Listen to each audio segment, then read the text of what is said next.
So in this exercise we're going to play with some levels and we're going to work out how they go. So in the color menu you're going to go to levels and you can adjust, and we get the input sliders. So over here we get the input sliders, the output levels, and we can play around.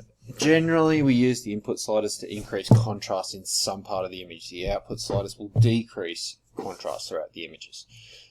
These ones have traditionally been used in print technology where print can't always represent the lightest and darkest. These levels are used to compensate for problems like lightening the darkest pixels and darkening the lightest ones.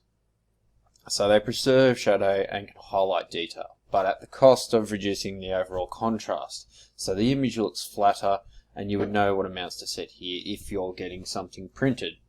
So I'm just going to hit reset. We don't want to muck around with that too much. Now, since GIMP doesn't natively support CYMP, the uses of output sliders are pretty limited, but you know that they are there and what they do. Let's focus on the input slider though. The gradient represents the luminosity throughout the whole image. So it goes from the lightest to the darkest. So the lightest ones would be the sky in the background, the darkest ones would be the surfer's wetsuit. Now in the gradient we have a little histogram, which is a graph of the luminosity values of all the pixels in the image. We can see we have way more light ones than dark ones and very few in the midtones. Almost everything in this image is either light or dark.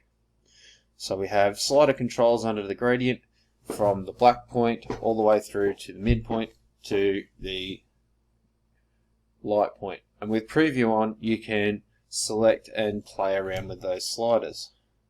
So we can drag it to the middle and we see that the image gets much darker. If we keep going it can get totally black.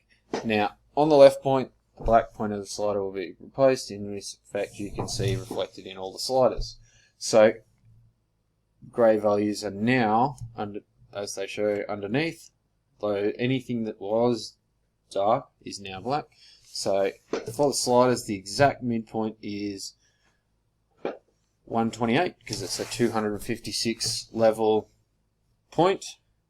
Notice as we drag the black slider the midpoint moves automatically.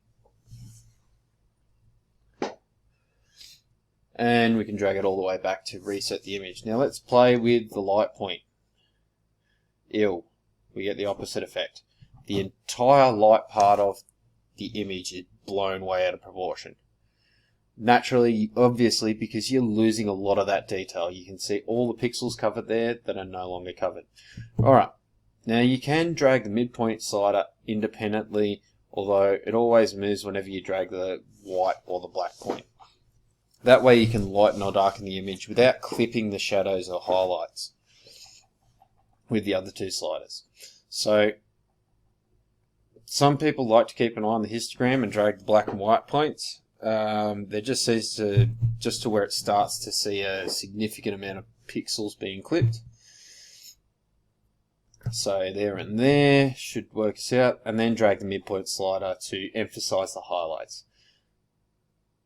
Or the shadows, depending on which way you want to go. Naturally, it's a good idea to keep an eye on the pixels on the actual image and make sure that important details aren't being lost.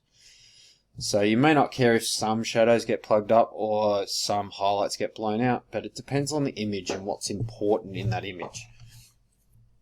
You can also use eyedroppers to set the black point and the white point for each individual part, from parts of there. If we hit reset, resets everything. Take the black eyedropper and set black to, let's click maybe on the wrist and we set that as the black, or maybe we do the shadow under her chin, and we can use the white eyedropper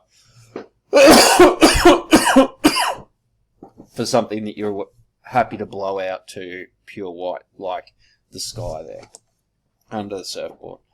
Now by moving the endpoints we've added the adjustment, and in most cases it means for a better looking photo, but don't overdo it.